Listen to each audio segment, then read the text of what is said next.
जिसके भी पेशाब से प्रोटीन आता है उसके लिए वीडियो बहुत ज़्यादा ज़रूरी रहेगा, क्योंकि इस वीडियो में हम जानने वाले हैं कि कैसे एक प्रोटीनूरिया का जो पेशेंट होता है वो कुछ लापरवाहियों की वजह से अपनी किडनी को ख़राब कर लेता है। ऐसी ही हम 4 से 5 लापरवाहियों के बारे में जानेंगे जो एक प्रोटीनूरिया के पेशेंट लगातार करता है और जिसकी वजह से उसकी किडनी बिल्कुल ही ख़राब हो जाती है और उसको फिर डायलिसिस या किडनी ट्रांसप्लांट पे जाना पड़ता है और सारी उम्र उसको ये पछतावा रहता है कि उसने अपनी किडनी क्यों ख़राब कर ली। 5वां नंबर रहेगा अनहेल्दी फूड। बहुत से लोग ऐसे होते हैं जिनको घर का खाना स्वाद नहीं लगता है और वो बाहर का फास्ट फूड का सेवन दिन रात कर रहे होते हैं। फास्ट फूड जो होता है उसके अंदर बहुत सारी कैलोरी होती है, बहुत सारा फैट होता है और बहुत ही अधिक मात्रा में सोडियम का इस्तेमाल किया जाता है। साथ में इसके अंदर तेल, मसाले, बहुत सारी चीज़ों का इस्तेमाल किया जाता है और ये फास्ट फूड जो होता है अनहेल्दी होता है। इसके बहुत सारे कारण होते हैं, जैसे कि इसको पूरी तरीके से हाइजीन मेंटेन नहीं किया जाता है। साथ में इसको टेस्ट को बढ़ाने के लिए इसमें extra oil, extra butter, extra salt और बहुत सारी चीज़ों का इस्तेमाल किया जाता है। साथ में इसके अंदर मैदा जैसी चीज़ों का इस्तेमाल किया जाता है और ये किस तरीके से बन रहा है, कैसे बन रहा है, बस आप इसको टेस्ट के चक्कर में खा रहे होते हैं, जो आपको दिन रात बीमार बना रहा होता है। क्योंकि जब इसको आप खाते हैं तो इससे आपको सारी चीज़ें एक्स्ट्रा मिलती हैं, आपको एक्स्ट्रा फैट मिलता है, आपको एक्स्ट्रा बैक्टीरियाज मिलते हैं और बहुत सारी चीज़ें आपकी बॉडी के अंदर हेल्दी चीज़ें आपकी बॉडी में जाती हैं। एक तो वैसे ही आप पहले से ही प्रोटीनूरिया के पेशेंट हैं, ऐसे में आप या अनहेल्दी खाना खाने की वजह से अपने आप को और भी ज़्यादा बीमार कर लेते हैं। Second, supplements. आजकल मार्केट में तरह तरह के सप्लीमेंट्स अवेलेबल हैं जिनको कंपनियां धड़ल्ले से बेच रही हैं और बना भी रही हैं। और इन सप्लीमेंट्स की जो एड्स आती है वो इस तरीके से दिखाई जाती है कि लोगों को लगता है कि ये बहुत ज़्यादा फ़ायदेमंद है और इसको वो खरीद भी रहे होते हैं बिना किसी जांच, बिना किसी पड़ताल के। इन सप्लीमेंट के अगर आप इंग्रेडिएंट्स को पढ़ते हैं तो आप समझ पाएंगे कि जितना बताया जाता है उसके हिसाब से इनमें एक भी पोषक तत्व नहीं होता, बल्कि इसके अंदर शुगर की मात्रा बहुत सारी होती है। साथ में इसके अंदर आर्टिफिशियल इंग्रेडिएंट्स का बहुत ज़्यादा इस्तेमाल किया जाता है। इसके अंदर आर्टिफिशियल कलर का इस्तेमाल किया जाता है, आर्टिफिशियल फ्लेवर का इस्तेमाल किया जाता है।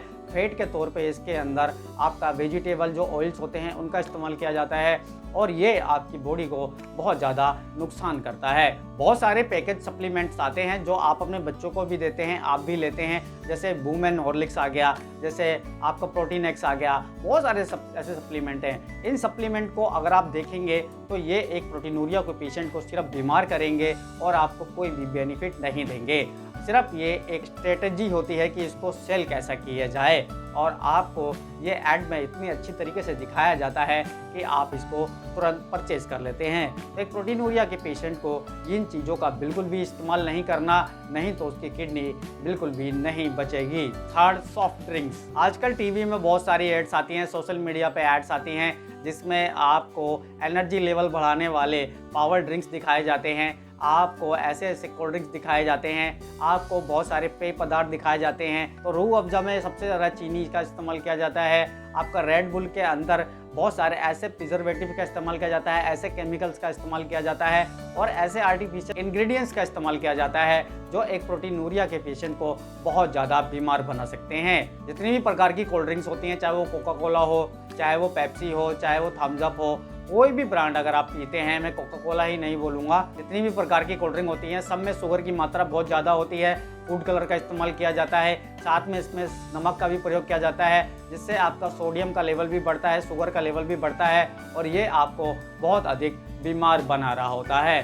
तो एक किडनी पेशेंट को इन चीज़ों का इस्तेमाल बिल्कुल नहीं करना चाहिए, खासतौर पे उसको जिसको पेशाब से प्रोटीन आता है। अगर पेशाब से प्रोटीन आता है, अगर आप कोल्ड ड्रिंक वगैरह या आप पावर ड्रिंक या आप एनर्जी बूस्टर या किसी भी प्रकार का ड्रिंक का इस्तेमाल करते हैं तो आप अपनी किडनी को खराब कर रहे हैं। Non vegetarian item. आज के समय में सोशल मीडिया पे देख लो, आप चाहे कहीं पर भी देख लो, आपको मीट की दुकानें अपने आसपास मिलेंगी। आपको सोशल मीडिया पे मीट ऐसे दिखाया जा रहा होता है जैसे कि ये बहुत ज़्यादा टेस्टी है, बहुत ज़्यादा लाजवाब है और इसको खाने से आपको बहुत ज़्यादा फ़ायदा होगा। साथ में ये भी दिखाया जाता है कि इसके अंदर बहुत अच्छी मात्रा में प्रोटीन पाया जाता है, A1 क्वालिटी का इसके अंदर अमीनो एसिड पाया जाता है। लेकिन ये सारी की सारी चीज़ें आपको भ्रम में डालती हैं और आप इस पे विश्वास कर लेते हैं और आप इनका सेवन करने लग जाते हैं। एक्चुअली मीट खाना आपके सेहत के लिए बिल्कुल भी अच्छा नहीं होता है। मीट जो होता है वो आपको डाइजेस्ट करने में भी बहुत ज़्यादा प्रॉब्लम देता है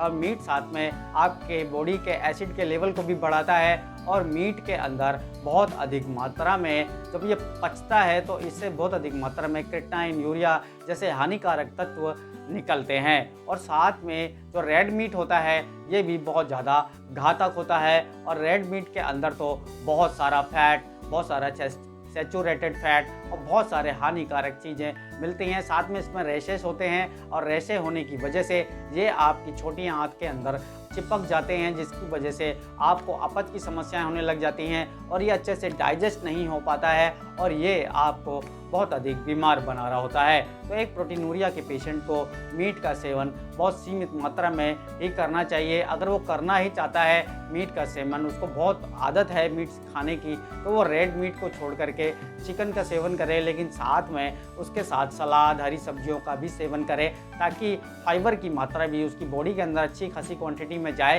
ताकि जो चिकन है, मीट है, उसकी आंतों में चिपके नहीं और वो आसानी से आपको स्टूल के जरिए पास हो सके।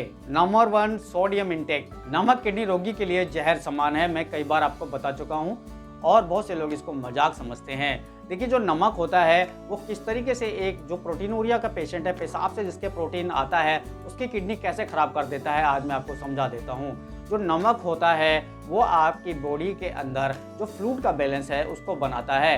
नमक से ही आपके बॉडी का जो वेट होता है वो डिसाइड होता है, सही वेट डिसाइड होता है। अगर आपको पहले ही पेशाब से प्रोटीन आ रहा है, आपकी किडनी अच्छे से काम नहीं कर रही और अगर आप सोडियम बहुत ज़्यादा मात्रा में ले रहे हैं, आप नमक वाली चीज़ें ज़्यादा ले रहे हैं, आप अचार खा रहे हैं, आप पैकेज जो फूड्स आते हैं वो खा रहे हैं, आप चिप्स खा रहे हैं, आप एक्स्ट्रा साल्टेड फूड्स खा रहे हैं, आप एक्स्ट्रा साल्टेड पीनट खा रहे हैं, तो ये सारी चीज़ें आपका सोडियम के लेवल को बढ़ाती हैं और ये आपके जो बॉडी के अंदर फ्लूइड होता है उसको निकलने नहीं देती हैं, तो जिसकी वजह से आपकी किडनी पे प्रेशर पड़ता है। उस फ्लूइड को निकालने के लिए आपकी किडनी संघर्ष करती है। ऐसे में आपकी किडनी पहले से ही बीमार है और आपकी किडनी पे और भी ज़्यादा दबाव पड़ता है उस फ्लूइड को बाहर करने के लिए, और इस फ्लूइड को बाहर करने के चक्कर में आपका बीपी हाई हो जाता है, क्योंकि आपके ब्लड प्रेशर का जो मेंटेन है वो किडनी ही करती है और जब किडनी पे प्रेशर पड़ता है तो आपका बीपी भी हाई बना रहता है। तो बीपी हाई होने की वजह से ही आपकी किडनी डैमेज होना शुरू हो जाती है और आपकी किडनी के नेफ्रॉन्स धीरे धीरे खराब होते चले जाते हैं और एक ऐसी स्टेज आती है जब आप इन चीज़ों को नहीं समझ पाते, आपको इन सब चीज़ों को मजाक लगता है आपको, फिर आप अपनी किडनी खराब कर लेते हैं और फिर आपके पास डायलिसिस और ट्रांसप्लांट के अलावा कोई चारा नहीं रह जाता। तो दोस्त, मैं आपको सारी चीज़ें सही बताता हूँ। बहुत से लोगों को दिक्कतें हैं, तो ये दिक्कतें उनकी बनी रहेंगी क्योंकि उनकी किडनी अभी काम कर रही है, सिर्फ पेशाब से प्रोटीन आ रहा है। जिस दिन किडनी खराब हो जाएगी उस दिन ये वीडियो आपके समझ में आएंगी। तो चलिए फ्रेंड, वीडियो को समाप्त करते हैं। धन्यवाद।